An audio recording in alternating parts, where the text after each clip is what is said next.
We thank you for the example of Peter, who despite his failures was restored and used mightily by you.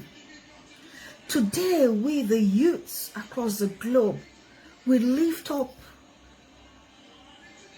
use this platform to lift up the youths of the world.